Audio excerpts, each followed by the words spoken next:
당시 한나라 중원지방에서 투르크메니스탄까지의 거리는 편도로 직선 거리로 5,000km예요. 그러니까 말을 거래하기 위해서 최소 왕복 10,000km 이상을 왔다 갔다 해야지 말을 손에 넣을 수 있던 거였죠. 한열마는 그만큼 인정받는 명마였고 구하기 극도로 어려웠다.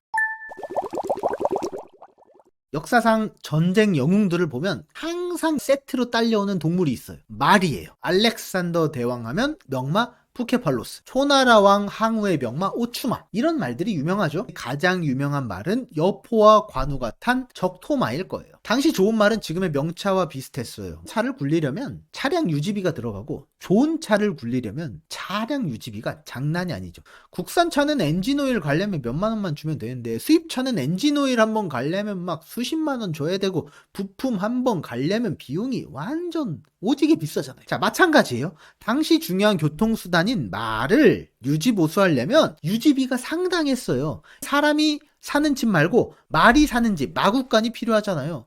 마구간만 있으면 돼요? 말 먹이, 건초더미, 풀도 있어야 되죠. 근데 말 먹이라는 것이 사람 한 명 더 있는 것처럼 숟가락 하나 더 얹으면 되지 이런 식이 아니에요. 말 먹이는 사람이 먹는 음식과는 완전 다르잖아요. 그리고 말이 좀 많이 먹나요? 성인 남성이 한 명 있는데 성인 남성이 먹는 거에 보통 10배를 먹는단 말이에요. 그러니까 단순하게 생각을 해보면 말 한 마리 키우려면 단순하게 사람 10명 이상을 키울 재력이 뒷받침돼야 되는 거예요. 근데 평상시에도 말을 키우는 것이 이렇게 돈이 많이 드는데 전쟁에 말을 끌고 나간다? 이야기가 달라지는 거예요. 말 먹이를 전쟁 기간 내내 이동 장소까지 보급을 해줘야 돼요. 말에 맞는 무기 체계도 갖춰줘야 돼요. 말 갑옷도 있어야 되고 마상에서 쓸 수 있는 무기도 따로 있어야 되는 거죠. 게다가 말이라는 동물은 어느 순간 갑자기 능숙하게 탈 수 있는 동물이 아니에요. 어렸을 때부터 말이 익숙해져야 전장에서 사용할 수 있는 거예요. 즉 보병을 말만 태웠다고 기병은 전력으로 쓸 수 있는 게 아니에요. 어렸을 때 말을 탈 수 있는 경제적으로 유복한 상황에서 자란 사람이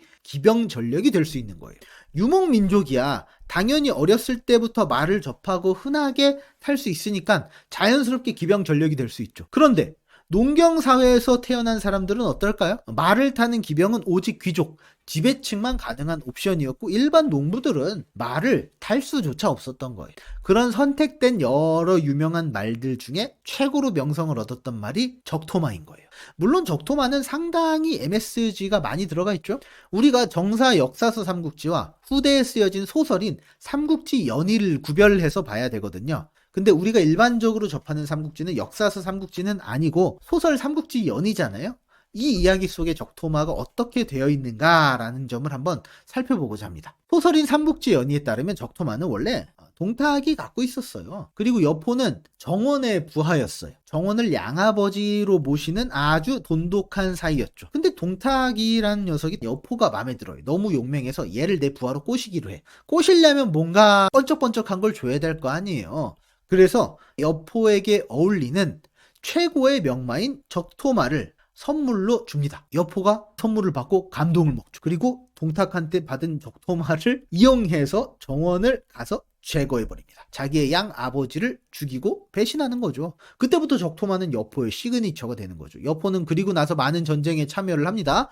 그리고 나서 또 뒤통수를 치죠. 자신의 양 아버지 정원을 죽이고 이번에는 동탁의 뒤통수를 쳐서 동탁을 살해합니다. 그리고 나서 온후라는 직위까지 받아요. 온후는 온이란 지역에 있는 대장이다. 그 지역의 땅을 하사받은 거예요. 옛날 중국 서열은 왕후장상이죠. 왕후장상의 씨가 따로 있겠느냐 이러면서 반란을 일으킨 적이 많았는데 왕 다음 직이니까 꽤 높은 지역이에요. 온 지역은 한해군에 속해 있는 지역인데 한해군은 지금의 경기도와 비슷한 크기예요. 그러니까 여포가 받았던 지역은 한해군의 일부 지역이니까 지금 경기도 안에 있는 10몇 개 정도 합한 크기 정도 됐을 거예요. 10몇 개 정도를 통치하고 있던 대장이니까 적토마는 충분히 끌 수 있는 능력이 됐던 거죠. 하지만 우리가 잘 알다시피 여포의 최후가 좋지 못했죠. 서주에서 조조에게 패하고 죽임을 당하고 맙니다. 그러면 이제 여포가 끌던 적토마는 조조에게 가게 되는 거죠. 조조는 자기가 이 적토마를 직접 타는 게 아니라 동탁이 그랬던 것처럼 회유수단으로 사용합니다. 동탁이 적토마로 여포를 꼬셨듯이 조조도 역시 관우를 꼬시기 위해 적토마를 사용하게 됩니다. 근데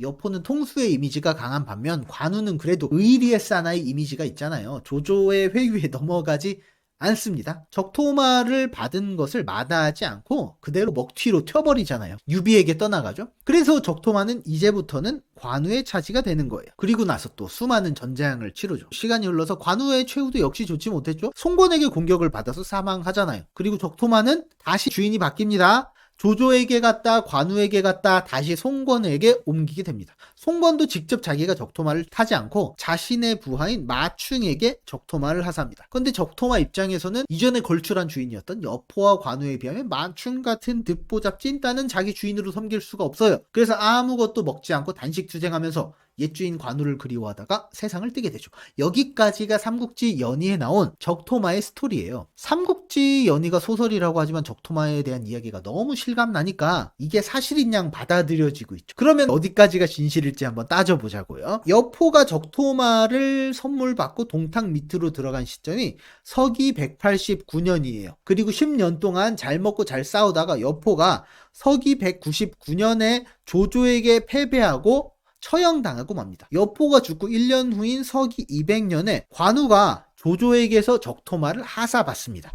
그리고 원소 휘하의 유명한 장수인 알량과 문추를 베어버립니다. 그리고 유비에게 적토마를 타고 돌아가죠. 그리고 세월이 또 흘러요. 20년이 지나서 서기 220년에 송건과 관우가 전쟁을 벌이는데 관우가 전투에서 패하고 죽임을 당하고 맙니다. 자, 그럼 여기서 한번 보면 여포가 적토마를 탔던 기간은 10년 동안이에요. 그리고 관우가 적토마를 탔던 기간은 20년이에요. 기간을 합치면 30년 동안 적토마를 여포와 관우가 나눠 탄 거죠. 그럼 여기서 문제가 생기는 거예요. 보통 25년에서 30년이 말수명이에요.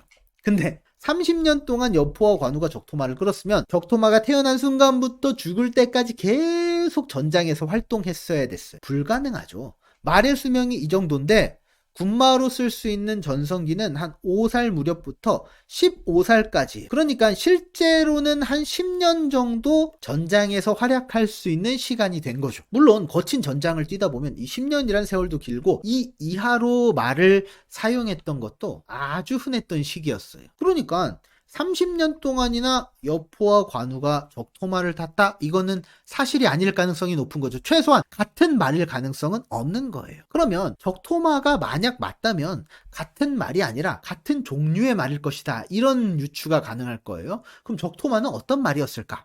한자에서 먼저 유추해 볼 수 있는데 우리가 적토라고 불리는 한자가 있죠. 토자가 뭐냐면 토끼예요. 이게 삼국지 연의에 나온 적토마의 한자고 정사 삼국지는 적토마가 언급이 됩니다만 토자가 약간 달라요. 이 토자는 호랑이라는 의미도 갖고 있어요.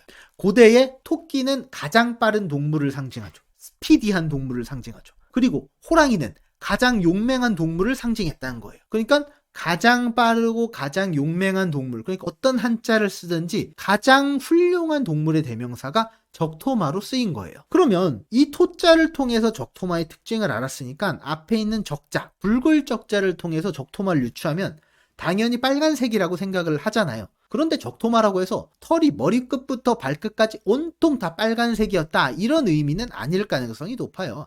당시 붉은 빛깔이 나는 좋은 말은 서역에서 넘어온 한혈마일 가능성이 높다.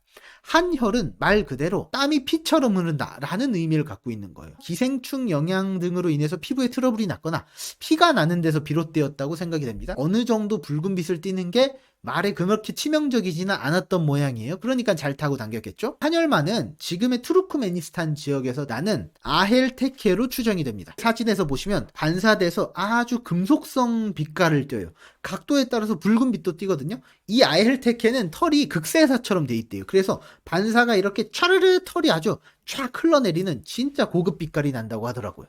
그리고 지구력이 굉장히 좋기로 유명하다. 지금 투르크메니스탄의 국장과 집회에도 등장할 정도로 아주 중요시되는 말이에요. 그래서 한무제 시절에는 한혈마에 대한 소문을 듣고 이 한혈마를 얻기 위해서 사신을 멀리 보내기도 하고 전쟁을 벌였다는 기록도 남아 있습니다. 그리고 일부 한혈마들이 실크로드를 통해서 중국으로 들여온 것으로 추정되거든요.